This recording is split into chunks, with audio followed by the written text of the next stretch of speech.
E aí, pessoal, voltando para a parte 2 da nossa aula, né? Vamos falar aqui sobre ângulo, tá, pessoal? Eu falei para vocês na aula passada que a relação entre uma reta e uma semi-reta, ou uma reta, uma semi-reta, com ponto, um ponto de origem em comum, essa abertura é determinada pelo nome de ângulo, pessoal. E esse ângulo, pessoal, ele é medido em grau, tá? Então, o que é um grau? Pega um círculo de 300, um círculo, né? E divida ele em 360 partes iguais, tá? Cada partezinha dessa corresponde ao que a gente chama na matemática de grau. Olha só. Então, se a gente pega aqui e divide ele todo em 360 partes, a gente vai subir aqui um pouquinho e vai ter 1 grau. Aí a gente sobe mais um pouquinho, tem 2 graus, 3, até dar a volta total no círculo, que corresponde a 360 graus. Então, quanto mais graus um ângulo tiver, mais aberto ele será. Quanto menos graus um ângulo tiver, menos aberto ele vai ser. E aí a gente tem algumas relações para poder contabilizar tudo isso aí, pessoal. A primeira delas, e a mais importante, talvez, que vai ser muito estudado por um assunto chamado de trigonometria, é do ângulo reto, pessoal. Então, o ângulo reto, ele possui uma abertura de 90 graus. Tá ok, pessoal? Esse ângulo aqui, ele é chamado de ângulo reto. E ele é utilizado, pessoal, para poder fazer para ele poder fazer a parametrização entre os demais ângulos. Então, ângulos menores, pessoal, de 1 grau até 89 graus, são chamados de agudos, pessoal. Tá certo? Então, um ângulo muito fechadinho aqui, com menos de 90 graus, é um ângulo chamado de ângulo agudo. E de 91 graus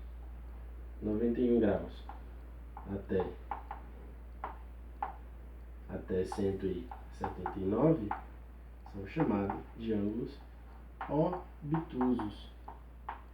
Tá, pessoal? Então são ângulos demasiadamente abertos, assim, tá? Ângulos com mais que 90 graus são chamados de ângulos obtusos. Ângulos com menos de 90 graus são chamados de ângulos agudos, pessoal. E com um ângulo com 180 graus, ou seja, 2 vezes o carinha de cá, é chamado de ângulo raso, pessoal. É um ângulo de meia volta também. Ele é chamado de meia volta, ou ângulo raso, pessoal. Ok? E o último, pessoal, também existe o ângulo nulo, o ângulo zero, que é esse cara aqui, ó. É esse cara aqui, tá? Que é quando você tem uma reta. Lembra lá que eu falei para vocês de reta com concorrentes? Aí eu falo lá de retas concorrentes, de retas, eu falo também de retas coincidentes. Então, se você tiver uma reta em cima da outra, uma reta coincidente, o ângulo entre elas é chamado de ângulo nulo ou ângulo de 0 graus. Grava isso aí na mente de vocês. Por que isso tudo tem importância? Por que você tem que entender o funcionamento dos ângulos? Primeiro eu quero que vocês copiem isso aqui, tá, pessoal? Pausa o vídeo, anota isso aí que é importante, tá? Por que vocês têm que entender o funcionamento dos ângulos? Porque o que acontece? Se você tem um plano e começa a tratar de desenhar 3 ou mais ângulos conectados,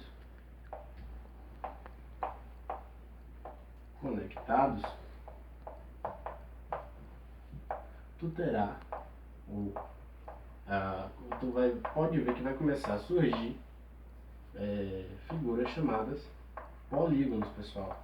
Então, se você tem 3 ou mais ângulos conectados de forma fechada, tá, pessoal? Não pode ser aberta, fechada. Se você tem 3 ou mais ângulos formando uma figura fechada, nós temos o que a gente chama de polígonos. Nesse curso, nós vamos tratar principalmente dos polígonos regulares, pessoal. O que é um polígono regular? Um polígono regular é aquele que tem todos os lados e ângulos iguais. E falando de lados e ângulos iguais, eu vou apagar aqui para mostrar para vocês as partes de um polígono, tá certo? O que é que tem dentro de um polígono? O polígono, que a gente já sabe que é um caminho fechado, tá certo? Que tem que ter lados e ângulos iguais. Então vou tentar desenhar aqui de uma forma menos precisa, né? Só para poder ilustrar o nosso estudo. Então a gente tem aqui, e logo de cara aqui, a gente tem os pontos, né? Dos segmentos de reta, temos as retas e temos esses ângulos. Então esses pontos onde as retas se encontram, né? Onde formam esses ângulos, são chamados, quando a gente está trabalhando com polígonos, são chamados de vértices. Ok, pessoal? Eles não vão ser chamados agora mais de pontos, eles agora têm um novo nome, se chama vértice. E o lado, pessoal, essa lateral aqui vai ser chamada de lado, tá ok?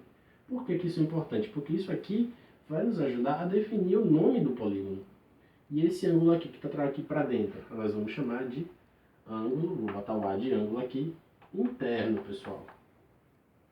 Tá certo? Então esse cara aqui serão os ângulos internos. E se você observar com bastante cuidado e atenção, você vai ver que se você prolongar esse segmento de reta e comparar com esse que está aquele vizinho dele, ele também forma um ângulo. E esse ângulo ele é muito importante e chama-se ângulo externo, pessoal. Tá?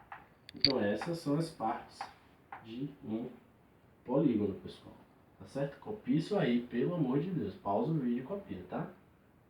E aí, seguindo, vamos para a nomenclatura dos polígonos, tá? A nomenclatura dos polígonos depende de duas coisas. A primeira é o número de lados e a segunda é o número de ângulos, pessoal. Então a classificação com relação ao número de lados e número de ângulos, deixa eu apagar aqui, tá? É a seguinte.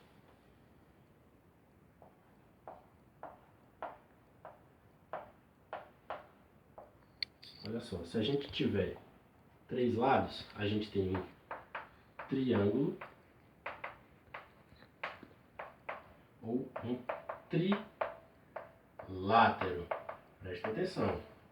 Se a gente tiver 4 lados, a gente tem um quadrângulo ou um quadrilátero. E se tivermos 5, 6, 7, 8, ele segue esse padrão, pessoal. Aí ele vem o prefixo, né, de contagem, então 5, todo mundo sabe que é o penta. O 6, todo mundo sabe que é o hexa. O 7, todo mundo sabe que é o hepta, tá? E por aí vai, até o 9, pessoal. E aí o 9, a gente usa a palavra eneágono para se referir ao número de ângulos. Então o eneágono ele tem 9 ângulos. E o enelátero tem 9 lados. Um 10 tem um decágono e um decalátero. Então é bem simples, pessoal. É só você adicionar o prefixo, a palavra gono, que significa ângulos, ou a palavra látero, que significa lados, pessoal. Tranquilo? Então, todos os polígonos regulares, pessoal, seguirão essa lógica, tá? Então, eu espero que vocês estudem, façam os exercícios, tá? Tirem suas dúvidas comigo, se cuidem, pessoal, e até a próxima.